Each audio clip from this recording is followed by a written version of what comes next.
Hai Positive People, saya mau menyambung seri yang saya bagikan kemarin di Daily Devotion tentang menjadi orang yang berkenan bagi Tuhan.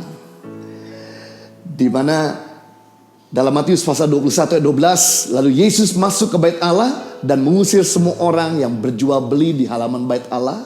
Ia membalikan meja-meja petukar uang dan bangku-bangku pedagang merpati. Di mana ketika Yesus masuk ke kota Yerusalem, dia dipuji, kemudian dia melihat kota tersebut dan dia menangisi, bersyafaat, berdoa supaya orang-orang di Yerusalem diselamatkan, mengenal Tuhan, dan kemudian dia melanjutkan perjalanan dengan keledai ke bait Allah.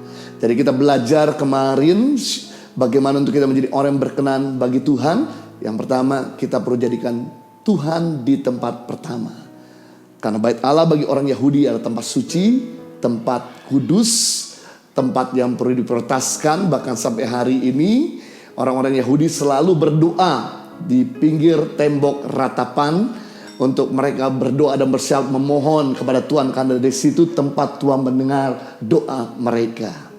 Satu gambaran bahwa Yesus menjadikan Bapa di tempat pertama.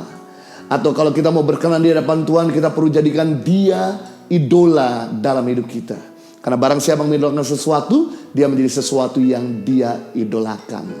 Kalau kita menjadikan dia di tempat pertama, merenungkan apa yang dia katakan, melakukan apa yang dia kerjakan tanpa kita sadari, gaya kita berbicara, gaya kita berpikir, gaya kita bertindak yang sama, mirip seperti Yesus Kristus Tuhan kita. Kalau kita mau mirip Tuhan, jadikan dia di tempat pertama. Yang kedua, bagaimana kita menjadi orang yang berkenan bagi Tuhan, yaitu kita lihat di sini Yesus membersihkan bait Allah dari semua orang-orang yang berjual beli.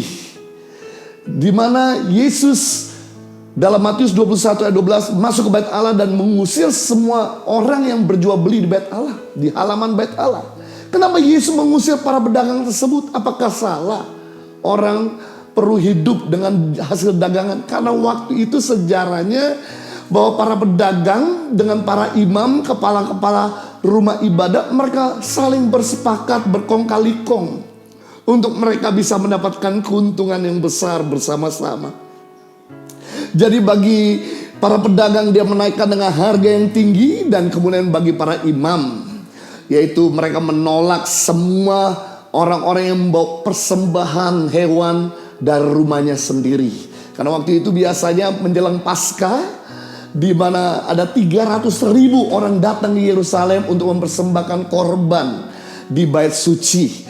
Dan di situ para imam melihat kalau misal orang ini bawa hewan sendiri dari rumahnya, maka ada aja yang disalahkan. Nanti kakinya patah lah alasannya, nanti ada cacat, nanti ada luka, sehingga akhirnya gak berkenan. Dan orang-orang tersebut disuruh membeli dari para pedagang yang ada di luar halaman bait Allah.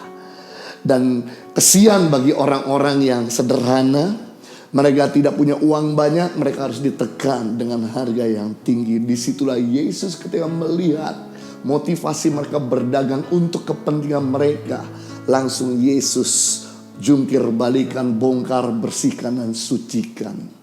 Satu gambaran bahwa kita perlu membersihkan hati kita dari cinta akan uang.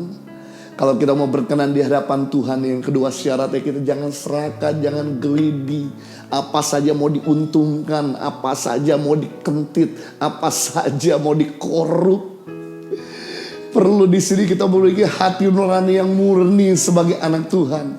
Baru beberapa hari yang lalu ada seorang hamba Tuhan kontak saya dari kota Surabaya, bahwa dia melihat bahwa kami membagikan masker dan APD, dan kemudian dia telepon saya, bisakah kami tahu berapa kamu dapat harga masker dan APD. Dan ketika dia tahu bahwa harga kami spesial, murah, karena kami juga dapat dari teman yang memiliki pabrik masker dan pabrik APD, dan dia tahu bahwa saya yayasan tidak ambil keuntungan untuk jual balik, tapi melainkan membagi, sehingga dia kasih harga khusus spesial. Dan hamba Tuhan ini berkata, Pak Jojo, berapa biaya yang kamu dapatkan, kamu bisa bagi-bagi masker dan APD. Dan kemudian saya jawab sekian, udahlah gak apa-apa, kamu untungkan sedikit supaya juga kami sama-sama enak.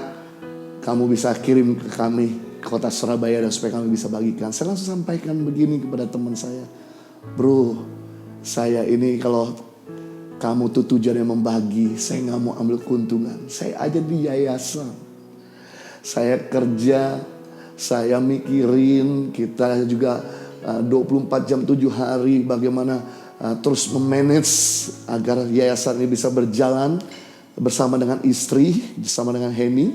Gak ambil gaji. Masakah hanya karena keuntungan kecil ini saya tetap mau ambil keuntungan? Toh dengan saya bantu kamu, kau bisa membagikan pada orang-orang di kota Surabaya yang dimana saya tidak bisa jangkau. Wah, luar biasa, terima kasih Pak Jojo. Sebetulnya tidak ada masalah juga kalau kamu mau ambil keuntungan.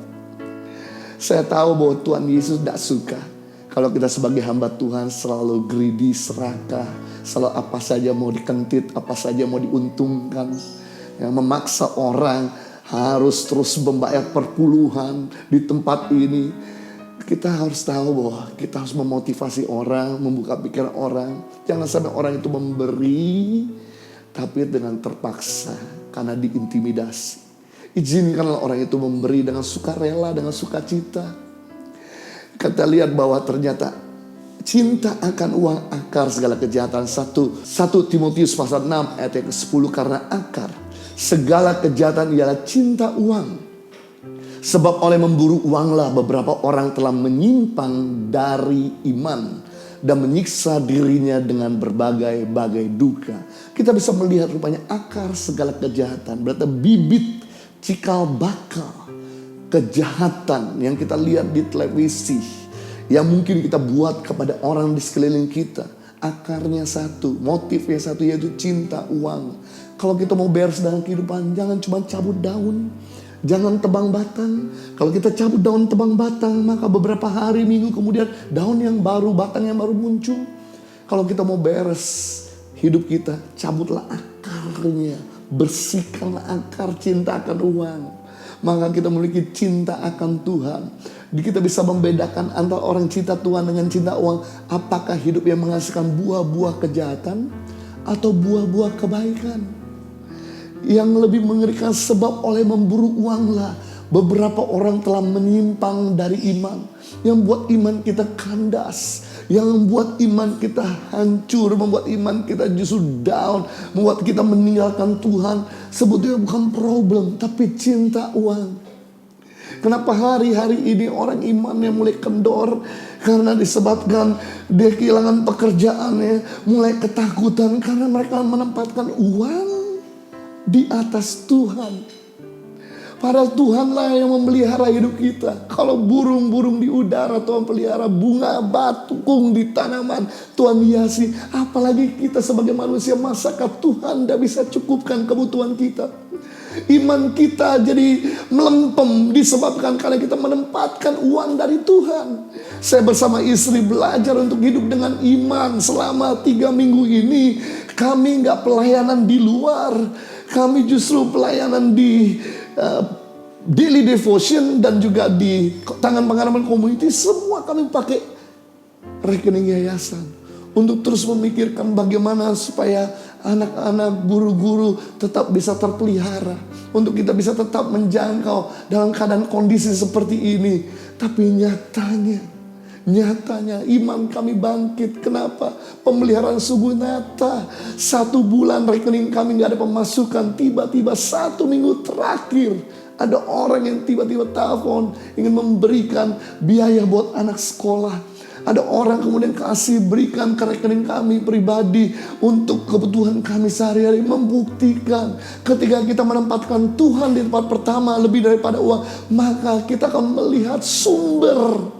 Bukan cuma dari bisnis yang kita bisa kerjakan, bukan dari keringat kita yang bisa kerjakan, tapi justru karena tangan Tuhan. Justru saat inilah firman Tuhan terbukti bahwa Dia memberkati orang dicintai pada waktu tidur.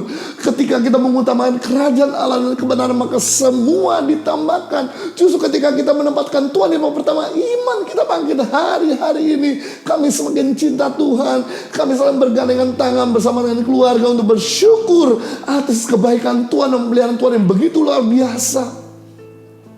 Dan yang mengerikan di dalam 1 Timotius 6 ayat 10 bagian C, orang yang cinta uang menyiksa dirinya dengan berbagai-bagai duka. Kita bisa membedakan orang cinta Tuhan dengan cinta uang. Apakah hidup yang mengalami berbagai-bagai duka atau berbagai-bagai suka? Jadi dalam kondisi seperti ini kita mau tetap bersuka cita, jadikan Tuhan di tempat pertama, bukan uang di tempat pertama.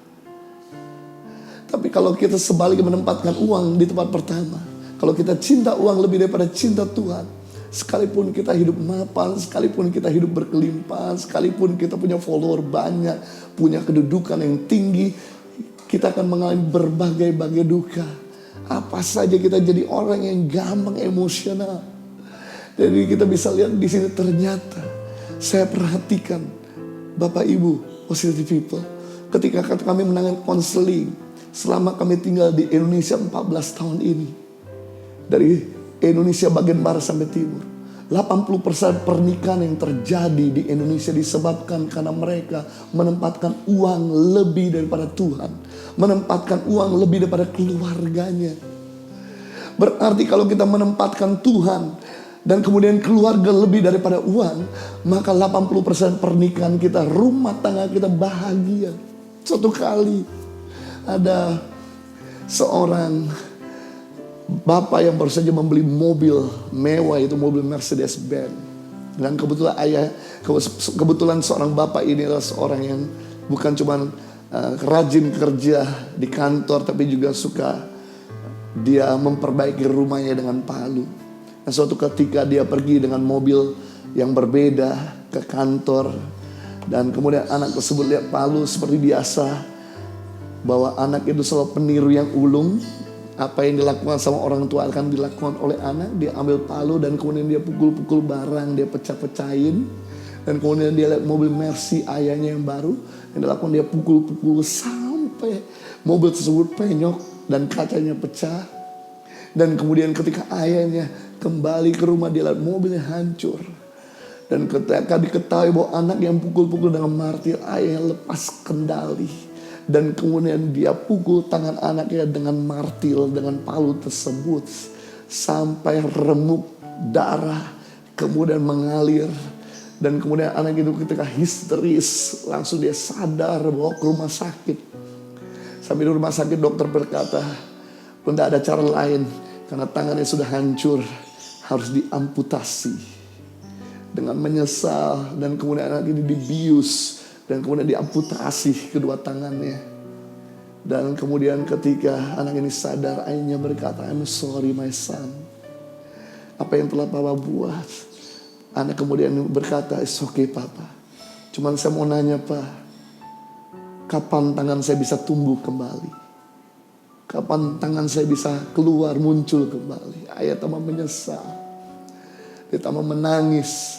Mobil hancur masih bisa dibeli, bisa digantikan, tapi tangan anak tersebut tidak bisa digantikan.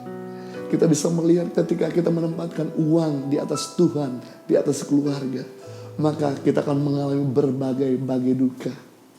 Bapak, Ibu, dan sahabat saya, justru pasangan Yesus yang terbesar bukan Yesus dengan tokoh-tokoh agama, bukan Yesus dengan setan. Setan sudah dikalahkan 2000 tahun yang lalu. Tapi pasangan Yesus yang terbesar, Yesus dengan Mamon. Siapakah Mamon itu? Mamon adalah dewa ketamakan, dewa keserakahan, dewa segala jenis kejahatan.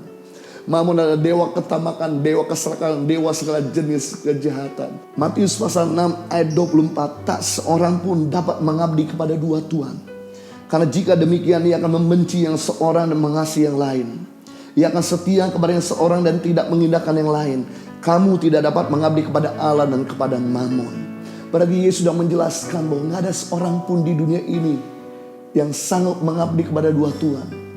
Orang suci, hamba Tuhan, orang hebat, orang benar sekalipun, tidak ada seorang pun sanggup mengabdi kepada dua tuan. Karena jika demikian ia akan mengasihi seorang, membenci yang lain. Ia akan setia kepada seorang, tidak mengindahkan yang lain. Membuktikan bahwa di hati kita cuma ada satu takhta. Siapa yang kita mau tempatkan di atas takhta hati kita? Yesus atau Mamon? Kalau kita tempatkan Mamon di atas hati kita, maka Yesus ada di bawah. Itu sebab Yesus berkata, kalau engkau tempatkan Mamon di atas engkau sedang membenci Tuhan. Tapi ketika engkau menempatkan Tuhan di atas hatimu, maka engkau sedang membenci Mamon. Kalau engkau setia sama Tuhan, pasti kamu tidak mengindahkan Mamon. Tapi kalau kamu tidak setia sama Tuhan, pasti kamu mengindahkan Mamon.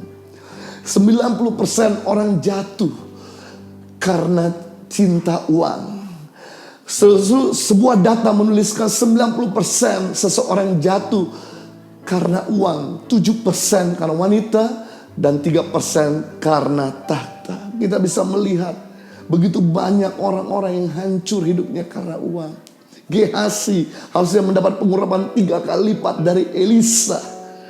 Tapi karena dia menempatkan uang di atas daripada kebenaran, akibatnya dia kehilangan pengurapan 3 kali lipat. Begitu kita mencari kerajaan kebenaran, Tuhan tambahkan. Tapi begitu kita hidup sesuka-suka kita dan mengutamakan kepentingan kita, maka semua dikurangkan.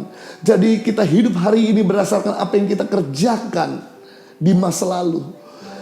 Kita hidup hari ini berdasarkan apa yang kita kerjakan di masa lalu. Jadi kalau besok, minggu depan, bulan depan, kita pengen bahagia, kita pengen benar, kita pengen hidup dalam kelimpahan, mari jadikan dia tempat pertama. Utamakan kebenaran. Tempatkan bahwa kebenaran di atas segala-galanya. Maka besok, minggu depan, bulan depan, tahun depan, pasti kita kecap buah yang baik.